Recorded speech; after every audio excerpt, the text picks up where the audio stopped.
मलिक साहब home grown की बात करता हूँ। वो खान साहब ने, आप जैसे किसी दोस्त ने बताया कि खान साहब को किसी ने बड़ा तनकीद किया कि आपने असद उमर का क्या किया और हफीज शेख को क्यों लगा दिया। उसने कहा अभी अगर 2 आदमी इस दरवाजे से अंदर आए ना और उसमें एक हफीज़ शेख हो तो मैं पहचान के ये नहीं कह सकता कि ये हफीज़ शेख है, ये उसके नोटिफिकेशन बात की बात है, ये होम ग्रोन है। ये लतीफ़ा है या बाकी सीरियस बात है? ये अब आप जैसे दोस्त ने बताया यकीनन बड़े बड़े ये बेचारे ये होम ग्रोन है कि जिस आदमी को आप जानते ही नहीं है, पाकिस्तान की 50 to 60% डिवेल्युएशन अगर एक आदमी ने किया तो उसका नाम हफीज शेख है।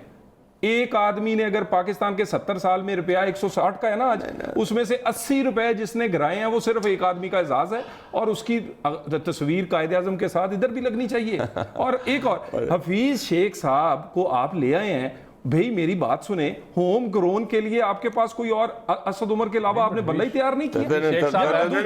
तलाल चौधरी, आप ये कह रहे हैं मेरे भाई, मेरे छोटे भाई, आप ये कह रहे हैं कि ये कोई ये फाइनेंस मिनिस्टर की कोई अपनी मर्जी होती है, अपनी मनमानी वो जनाब डिवैल्यू करता रहे। इशू ये है इन नदीम मलिक इनटू हमारे फाइनेंस मिनिस्टर की सिर्फ एक पॉलिसी होती है, बाकी रजा की अपॉइंटमेंट, वो एक फिक्रा है, मैं फिक्रा है, I think I will get away without being censored कि our finance ministers think that the value of the rupee is symbol of their manhood. Okay, वो कहते हैं वो मजबूत होना चाहिए जी, रुपया बड़ा मजबूत होना चाहिए। रुपया जो है वो इकोनॉमी के साथ चलता है। इकोनॉमी में अगर इन्फ्लेशन है compared to your trading partner तो it must be reflected in the rupee, otherwise your exports will get expensive and imports will get cheap।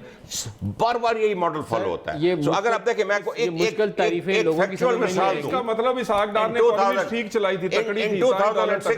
in 2016 Nadeem Malik, the REER आप टेक्निकल आपको real effective exchange rate, okay, 125 पे था। 2016 में 25% over value था आपका रुपया। Okay, इसका मतलब मैंने आपके प्रोग्राम में पहले भी कहा है और आप परेशान हो गए थे कि 104 पे अभी भी बैठा हुआ है। 162 पे आ गया ना, आज आ गया ना, मैंने आपको उस दिन कहा था आप गिराएंगे 3 जुलाई से पहले अभी भी बैठा हुआ है।